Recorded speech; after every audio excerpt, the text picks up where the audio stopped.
Hello, I'm here to do another astrology chart for a customer. Her name is Dawn. And so we're going to go ahead and we're going to read her natal birth chart. Okay, so here we have the midheaven. This is the career.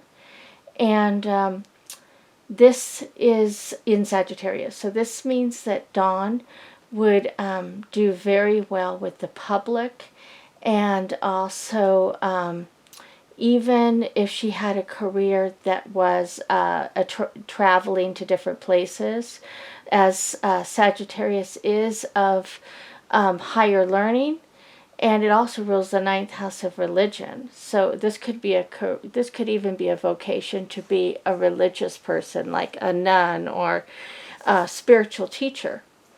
And so here we have Venus in the 10th house, and this is a very high placement for Venus. This means that this person is loved by the public. And this person comes across as charming and beautiful and elegant. There might even be some jealousy with the public because of the way this person comes across. And here we have the rising sign. And the rising sign is in Pisces. And Pisces is one of the water signs. This is known as probably the most compassionate rising sign you could have. And because this is based upon our self-image, this person comes across as very compassionate, loving, even as an angel to other people, and maybe even someone that other people don't feel they can measure up to. But also, Pisces rising is also very telling of this person's childhood. It shows that those with Pisces rising had a very difficult childhood, and it is the rarest rising sign. This means that this person was neglected in their childhood and also suffered from illness or sickness. This person is lucky that they survived their childhood with Pisces rising. This is very telling. The East Point is another rising sign, not as strong as the main one, but it's also in Pisces. So this person comes across very strongly to the public as a very compassionate person. And this person is also very intuitive, as it's very close to the 12th house. This person is a very good judge of other people's character. This is Chiron is in Pisces in the first house of childhood. So there was healing that was taking place in childhood. It was a place of this person was healing from wounds of the childhood. Actually, while they were being afflicted, there was healing being taken place, constant healing, so this person could survive their childhood. Saturn in Aries in the first house shows a difficult childhood as well. And so this was a very difficult childhood. This person is lucky that they made it out of their childhood. It looks like there was abuse, neglect, illness, sickness, but somehow there was some healing in the childhood. It could have been, I don't really know exactly what it was, but some healing was being taken place so this person could survive their childhood. There might have been accident in childhood and illness, neglect, and so this person is like a miracle they survived. And if you look at the North Node is in the first house, that is the house of destiny. So that shows that this person actually had a destiny to survive their childhood, to become a very powerful leader, and probably for those that are voiceless or also suffered abuse. There is a destiny here that this person would survive and would use their experiences to be a very compassionate person to help others. Okay, so here we have Vesta in the first house, and this means that this person was devoted to a cause. They might have been unable to do a devotion as a childhood, but they had this in their heart that one day they would be devoted to a cause related to their childhood and their childhood experiences. And here we have the Black Moon and Lilith in the third house. This is the third house of siblings, and it rules Gemini. So the Black Moon Lilith could have been a Gemini sibling, played the Black Moon Lilith in this person's life. This person was abused by their siblings. They probably treated this person like the scapegoat, and treated them like they did not belong in the family. And so this person's wounds are related to their siblings and the communication from their siblings. They were abused by their siblings, and probably the main culprit of the sibling was a Gemini, or could have been two Geminis, it could have been more than one, but they were abusive to this person and treated this person like Dawn did not belong in the family. And they were harsh with their communication, and they probably do that into adulthood. And maybe they don't even know why, but they probably can grow and learn to be not abusive. But this is a hard placement to get out of, as these siblings are entrenched in a cycle of abuse to Dawn. And since it went back to childhood, they've always abused this person. And so as this person had the rising sign of Pisces, they were always sensitive. So this person took advantage, a Gemini air sign took advantage of this person. And then this Dawn has the moon in Cancer, so we have two water signs. The moon in Cancer is a very nurturing, sensitive, emotional sign. It rules the astral plane, so we have two psychic placements here. And the moon is the nurturer, the mother. So these siblings missed out on this because they treated her badly, but this person actually was a very strong nurturer. She is a strong nurturer. She likes to cook. She likes the home. She likes history. She likes antiques, and she's very sentimental, and she has a very long memory. This is a beautiful mother figure and a nurturer, and her psychic gift, she has a psychic gift in the dream world. And here we have Vertex. Vertex is in the 7th house. Vertex means fated encounters related to the 7th house of partnerships. So this person probably had fated encounters when it came to partners in the 7th house.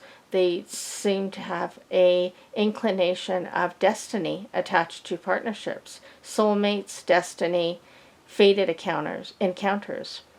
And Pluto is in the 7th house of partnerships. And where Pluto is, it means this person will go through hell to obtain their heaven. But it's worth it to this person. And this person will eventually obtain their heaven, but they will go through a lot to obtain their heaven. And it's worth it. Pluto says it's worth it to this person, but they're going to go through hell to obtain their heaven in this area. So they're going to have to work hard. And but here we have Jupiter next to Pluto in the 7th house. So Jupiter is the planet of luck. So that means that this person has a destiny with partnerships and luck in this house of partnerships. So yes, so there is, maybe this person will go through a lot, but there'll be a lot of help here, a lot of angelic help, and just people out of nowhere will help. And there'll always be help for this person with partnerships to survive. And also with fated encounters of partnerships. And probably when people meet Dawn, they feel that it is fated. So we also have Mars in Libra. So Mars is a sign of aggression in partnerships, but because Libra is such a fair sign and such a it's a very it's a sign of just. This person is fair when it comes to their fighting spirit in partnerships. They look for just. They look for fairness and harmony and peace. And here we have Uranus. Uranus is in the 7th house, and Uranus means independent. So this person needs independent in their partnerships, to be themselves, to have the freedom to be themselves, to have independence. This person needs independence, and in partnerships they can do and go as they please. And so that works well with this person in the 7th house. And then, so here we have Mercury in the 8th house, and the 8th house is known as the most powerful house in the zodiac. And so Mercury means this person is an investigator, a researcher, but because Mercury also rules communication, this person may be very truthful in their communication in a way where they just tell the truth. They just put it right out there. And it may rub some people the wrong way, but they know they can always get the truth from this person. And this person is a great investigator, a great researcher. And so this person is a great investigator. They know things. And so here we have the part of fortune in the 8th house, and so that means that the 8th house, money will come from 8th house matters, and it's also a very powerful placement for this person to have fortune. And so the part of fortune is destined in the 8th house matters of power and communication and also transformation. And so the 8th house rules death, rebirth, sex, transformation, and power. And it rules partnerships, and it rules wealth. So there will be wealth as this person gets older, and probably from power in the 8th house matters. And so here we have Palace, and Palace is, this is Ceres. Yes, and that means this is political matters, and so this person has a very strong inclination for politics, and a powerful person to play politics and communication in the political realm. They can make changes politically, and their voice will be heard. And so here we have the sun in the 8th house, and the sun in the 8th. This is the sun in Scorpio in the 8th house. This is a rare placement, as Scorpios can fall anywhere, but to fall in their own house of power means this person is a very powerful person. And it's interesting because they have the water sign of Pisces, gentle, compassionate, intuitive, the moon in Cancer, another water sign, the mother, the nurturing, and then we have another water sign, Scorpio, and Scorpio is the one that where somebody, if they try to take advantage because of how they perceive this person to be very angelic, this comes out and says, no, never, never. And so you cannot take advantage of this person with Scorpio in the 8th house. This is also a very lucky placement when it comes to any matters related to 8th house matters. It means death, rebirth, sex, power, wealth. And so this person, they say that people that have sun in Scorpio in the 8th house, you got to have all those will become a famous person before they die or after their death for a legacy. And so we have Neptune in Scorpio in the 9th house, which is religion. So this person, they have experienced a very strong faith and religion in their life. And they also may have even had in their dream world, they've dreamed of maybe religious figures, and just religious matters have really been important in this person's life to a mystical way that this person understands, and people that are close to it may understand too, how much a religion plays a role in this person's life, but it's spirituality and it's something beyond this world. And so here we have, we have Ceres. And Ceres in this house means that this person is, this is Juno, excuse me. Juno means that this means marriage, and so this person might have met their spouse in church, or they might have strong religious values, but religion and spirituality play a very strong role in this person's marriage, and who they want as their marriage partner must be very spiritually bound. And so here we have, okay, so let's start over. We have the moon, the midheaven in Sagittarius. And so that means that this person may have a career as a nun, or they may, but they're very well and liked by the public. And also Venus in the 10th house, very close to the midheaven. This is a very auspicious placement, very lucky. The public loves this person. This person is loved by the public. And there may be jealousy because of that. This person has a very powerful role with the public, and the public loves this person, so there might be jealousy. And then we have Pisces rising. This is a very psychic placement, intuitive, very compassionate, angelic person. This is also, as wonderful as this placement is, that they come across as an angel to others, this is always a sign that this person has suffered neglect, abuse, illness, and they were lucky to have made it out of their childhood. And we have the East Point, which is a rising sign as well. and it's in Pisces. It's a smaller rising sign, which shows that this person very strongly comes across as an angel to other people, and compassionate and loving. And so this person has to be careful that people don't think they can take advantage of this person. And so here we have the Chiron, and this is in Pisces in the first house. So there was healing, a lot of healing that took place in the childhood from maybe higher powers, because this person survived even Saturn in the first house, which is really lucky to have survived the childhood. This is a person who suffered a lot of abuse, neglect, illness, but with their North Node in Aries, they were always destined to be a leader, and to use these childhood experiences to speak out for those that maybe experience the same thing, the voiceless. And here we have Vesta, and that's devoted to causes. This person may have wanted to be devoted to a cause related to childhood. Some experience in childhood they are now devoted to, and as an adult, where they had this in their heart all along. And we have the Black Moon and Lilith in the third house, and this is the house of siblings. So the Black Moon Lilith was probably a Gemini, and or Geminis, and they abused this person with their siblings.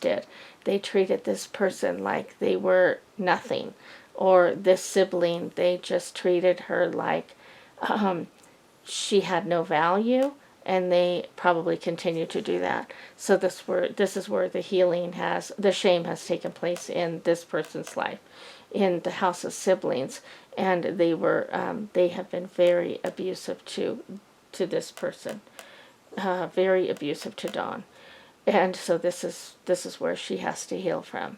And so the Black Moon Lilith in the third house was a Gemini. We have the Moon in Cancer. And so the moon represents nurturing, loving, caring, motherly type person. So these siblings missed out on this, because this Dawn is a very motherly, nurturing, loving person. She loves to cook. She loves antiques. She loves history. All moon and Cancers love history, and suns too. Sun and Cancers. They rule the astral plane. They have very vivid psychic dreams. And here we have Vesta. Vesta is fated encounters related to partnerships. So Dawn has always experienced fated encounters with people, partnerships, marriage. This is fated. These are soulmate. And Pluto says this person will go through hell to obtain heaven in the house of partnerships, but will have help here because the planet of luck and fortune is Jupiter. So this is a great placement to have for partnerships. Jupiter is promising a long-lasting marriage. And we have Mars, and so Mars is the fighting spirit, but it's in a very, very Libra, which is harmony and peace. So this person, when they argue, they fight for justice, fight for fairness.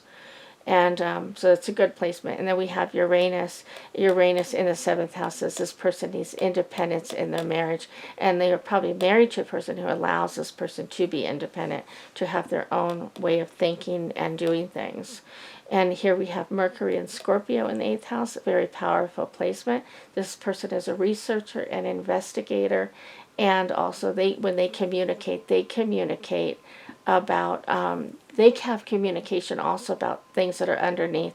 This is a very psychic house, the eighth house, and so this person knows things, and they have a very wise way of communicating, like a wise old soul. They just know things, and they can give amazing advice. And so this is a researcher and investigator, and when they speak the truth, and it may put some people aside, but they know things. And people that are on the other side of good, they know this person knows things. They may kind of not like this person, because they see the truth, and they speak the truth.